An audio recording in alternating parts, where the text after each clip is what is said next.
I'm Mort Krim. I'm Carmen Harlan. These are the stories breaking tonight. A shootout. 2 Detroit officers critically wounded. Verdicts are reached in the Tar murder trial. Michigan fires leave at least 8 dead. Now, from Michigan's best news team, this is Newsbeat. Good evening. There was tragedy and bloodshed on a busy city street this afternoon. 2 Detroit police officers were shot and wounded. Police officers put their lives on the line every day in Detroit. Somebody stepped over that line this afternoon on Detroit's northwest side and opened fire on 2 city officers. The call went out, officer down. Dozens of fellow officers rushed to the scene to aid their comrades and to capture their attacker. News 4 was first to report the shooting, and Mike Windland was first to report live from the scene. He's there now, live for the Newsbeat, to bring us up to date on developments. Mike? Well, more traffic now open on Livernois. The technicians, the detectives are now down at headquarters. All that left here, a blood stain of the fallen officers in the middle of Livernois. It happened early this afternoon in heavy mid-afternoon traffic on Livernois near the lodge. The first call police had that something was wrong was an armed robbery and a shooting. That was 2 miles south here on Livernois, but a description of the getaway car, a taxi cab, led 2 police officers to make a stop right here. Those 2 officers, Sherdard Bryson, 40, his partner, Laura Galton Guyton, 32, made a stop at the cab here.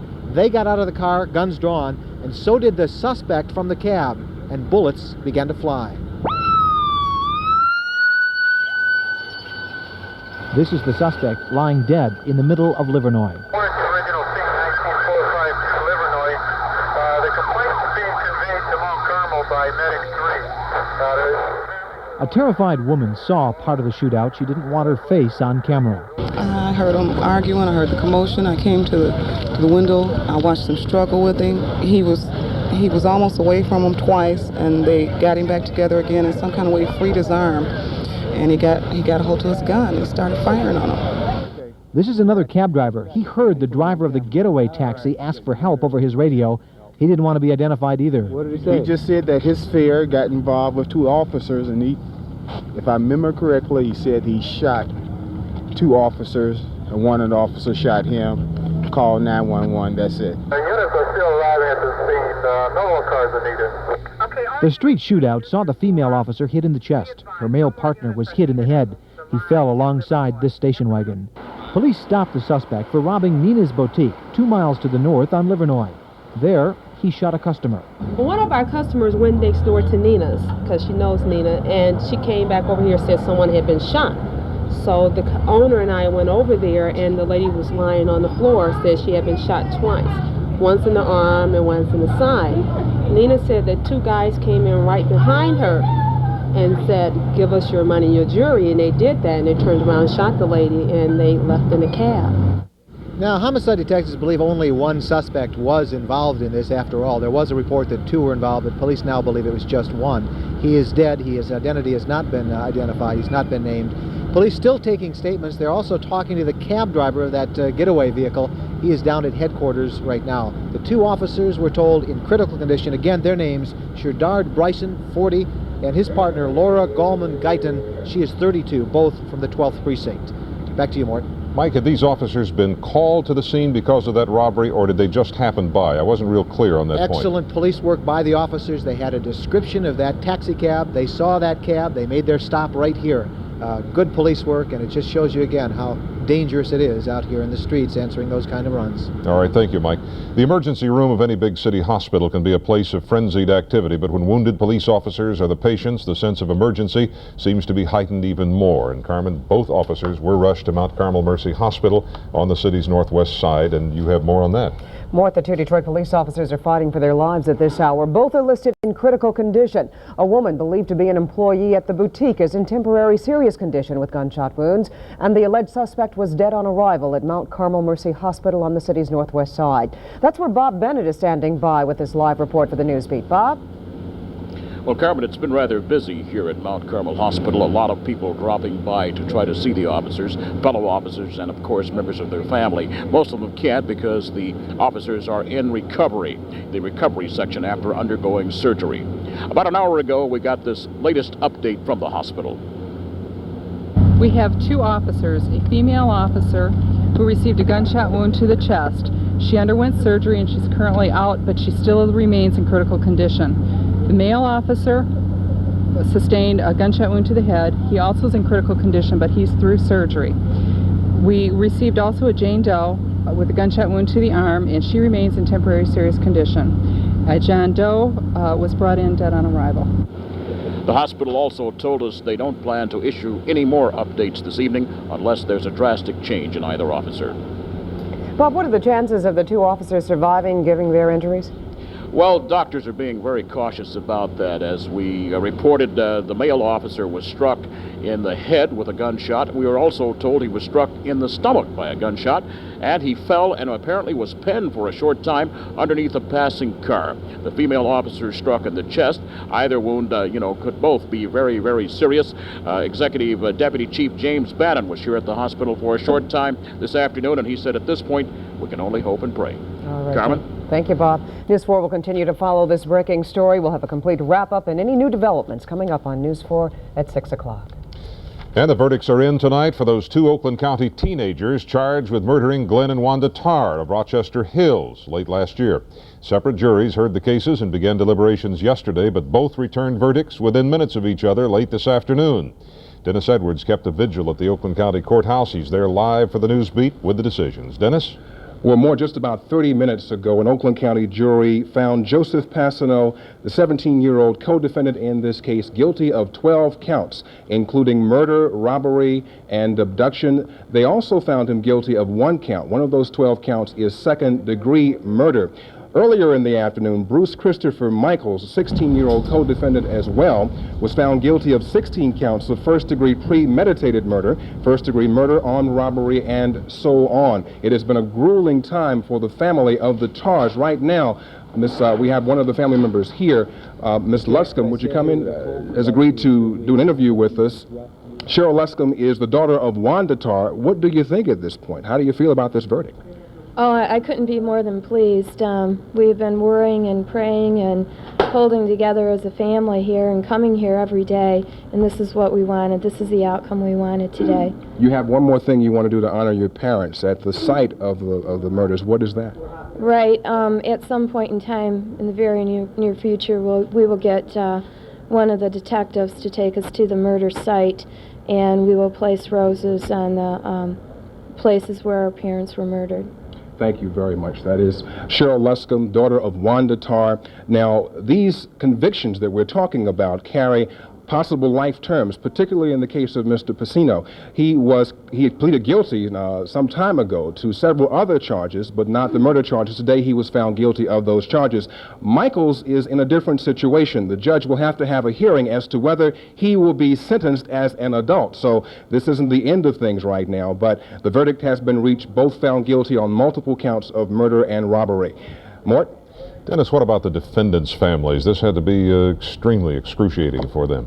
Yes, it was. The grandmother of Michaels said that, she was very upset by it all. She still doesn't believe that her son or grandson was involved, but she feels as though media coverage and some comments by certain broadcasters in this market may have contributed to the perception of her son as being a murderer. Everybody on Mr. Michaels' side of the family and on Mr. Passano's side of the family was in tears. There was a great deal of emotion there as well. Both of these men faced the very definite possibility of life in prison. Mort? All right, thank you, Dennis. We'll have more on today's verdicts in this double murder case, along with more reaction coming up on News 4 at 6. Carmen? Tragedy struck 2 homes in Michigan today, and the combined death toll stands at 9. 7 people were killed in a house fire in Delta Township near Lansing. It was shortly after 2 this morning when the fire started. When it was extinguished, firefighters pulled the bodies of 2 adults and 4 children from the rubble. A 7th body of an adult was found a short time ago. The cause remains unknown. Down. Get in the car, down. The grief-stricken mother of 2 young children killed in an overnight house fire in Detroit was comforted by a family friend this morning. The parents were able to rush outside with one of their children after the house on Pittsburgh Street burst into flames shortly after midnight. Neighbors tried to save the 2 remaining children. Me and this guy named Rick, he ran over here, tried to kick the back door in, but it was too much smoke and fumes. Then I knocked the side window out with my coat, and it's too late. I couldn't get to the kids, and it was just tragic. And by that time, the fire department and everything, but the house here was completely burned. The two dead children were 2 years old and 6 months old. Arson investigators have been on the scene and are reportedly questioning one person about the fire. Well, today was a court date for a 14-year-old suspect accused of killing homecoming queen Tammy Billups near her Rose Township home last weekend. The hearing took place amid continuing speculation as to why the fatal shots were fired. Dan Mouthney has spent the day at the Oakland County Juvenile Court facility in Pontiac. The hearing ended just a short time ago. Dan, what's the latest? Okay, Mort, the latest is the prosecutor released the name of the suspect. He is identified as 14-year-old Jeremy Biller. He is a neighbor who lived down the street from the shooting victim, Tammy K. Billups. Late this afternoon, the judge ruled there was probable cause to detain Biller on a charge of first-degree murder, which means that this juvenile will stand trial. Jerry Biller made his first court appearance at the Oakland County Juvenile Court. There you saw his mother and grandmother looking on as he was charged with shooting Tammy K. Billups in the back last Sunday. The critical evidence at today's preliminary hearing, though, was a ballistics test on a rifle which investigators say belonged to Jeremy Biller. Sergeant Stanton told me that the bullet that was recovered from the victim's body came out of the rifle that was found in the dumpster in the Holly Middle School. And that was based upon ballistic tests? Yes, sir. A little bit more light shed on a possible motive today. Based on interviews police conducted with neighbors, they painted Biller as some kind of, quote, Rambo survivalist. They say he liked to use guns, that it was his goal to become proficient at using guns. As to why that may have provoked the killing of Tammy Billups, we still don't know the answer to that one. Mort? Dan, once again, we've got a 14-year-old. Can this young man be tried as an adult? No, Mort. Under state law, a 14-year-old cannot be tried as an adult, which means the longest, if convicted, that he would spend in prison would be to the age of 21. Ironically, though, Biller turns 15 in 3 weeks. Had this incident happened after his 15th birthday, he could have been charged as an adult and, if convicted, spent the rest of his life in prison. Thank you, Dan. A pretrial hearing for the 14-year-old suspect is set for March 9th. The trial date will be scheduled at that time. 2 Detroit area men were arraigned today in connection with the fraud scheme linked to Kenneth Weiner. West Bloomfield businessman Alvin Gendelman was in court along with Birmingham doctor Stephen Lewin. Both are charged with conspiring with Weiner to set up a phony precious metals firm which allegedly bilked investors out of millions of dollars. Gendelman and Lewin were released on bond. Weiner, who's been linked to the Detroit Police Secret Service Fund scandal, will be arraigned in this case tomorrow. On a lighter note, the month of February is ending on a pretty mild note here in Metro Detroit. Chuck GADICA is here with his first forecast and a look at what we can expect for the first day of March. Coming in like a lamb. Just a beautiful day. Lots of sunshine for tomorrow, much like we've had today, although it's been a little cool out there, but we are headed for milder times, so stand by for that. Take a look at this beautiful sky shot with the U of D Tower in the foreground, looking at pretty blue sky right now. We have a temperature this hour of 29 degrees. Humidity at 53%. Barometer is falling, and the winds right now are blowing out of the west at 14, giving us just a little bit of a wind chill. But again, a delightful but cool day. Outside, you can see from the satellite's perspective, we've got the clear skies around. Visibility is real good if you're a stargazer. Beautiful night for you. A little more cloud cover down to the south. There's a real wet system mainly south of the Ohio River, but some clouds have been streaming northward. That is not a trend for us. Nighttime lows, though, will be cool again. Middle range of the teens for us. Colder single digits back across the rest of Michigan, all the way through the UP. So we are headed for a chilly night. But as we head for the next couple of days, plenty of sunshine to brag about. Here's your evening forecast looking like this. Fair skies, temperatures gradually settling down through the 20s, so it does not look so bad at all. And once again, the weekend maps are showing a pretty spectacular picture. We'll be talking more about that in just a few minutes. I believe your popularity rating just went up a couple of points. Really? Time to ask for a raise now? That's what I hear. It's been up. No, but you can keep your job. Oh, thanks. The News 4 team's following other developing stories at this hour. Margie Reedy and Emery King are in our newsroom with a preview of what's coming up on News 4 at 5:30. Margie and Emery? Well, Rochester Hills police are close to making 2 more arrests in connection with the deaths of a teenage girl who left a house party in that suburb where liquor was served to minors. That's the story I'll have for you. And today I talked with some local Catholics who signed a petition detailing the changes they and others would like to see in the church. They weren't shy. The group placed an ad in the New York Times. Still to come, more than 100 students protest at a Michigan university. We'll tell you why. Well, Also ahead on the Newsbeat, the Guardian Angels call for Washington Mayor Marion Barry to resign. We'll tell you about his arraignment today. And a Detroit postal carrier is arrested for allegedly delivering more than just the mail.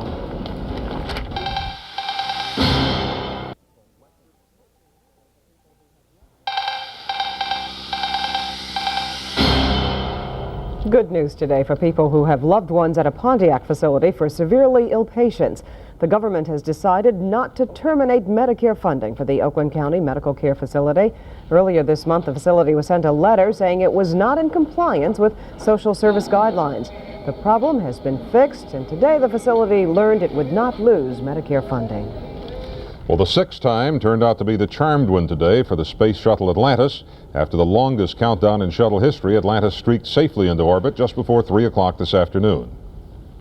5, 4, 3, 2, 1, 0. Ignition and liftoff of Atlantis and mission STS-36. And I should have said 3 o'clock this morning. That's why it's dark out there. Atlantis mission is top secret, but the crew reportedly will launch a spy satellite into orbit over the Soviet Union. Atlantis is due back on Earth Sunday. With our schedule. Needless to say, I was sleeping when it went up, but I didn't realize that it was 3 in the morning. All right, still to come this evening. It's deja vu for Eddie Murphy. Somebody else is saying he stole their idea for a movie. And up next, I'll be talking with NBC's Tom Brokaw about the day he spent with President Bush and what life is like inside the White House.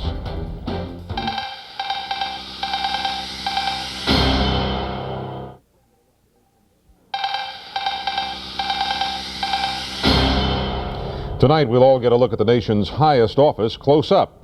NBC's Tom Brokaw takes us through a day in the life of George Bush from 10 to 11 o'clock this evening. This afternoon, I asked Brokaw about the relationship between George and Barbara Bush.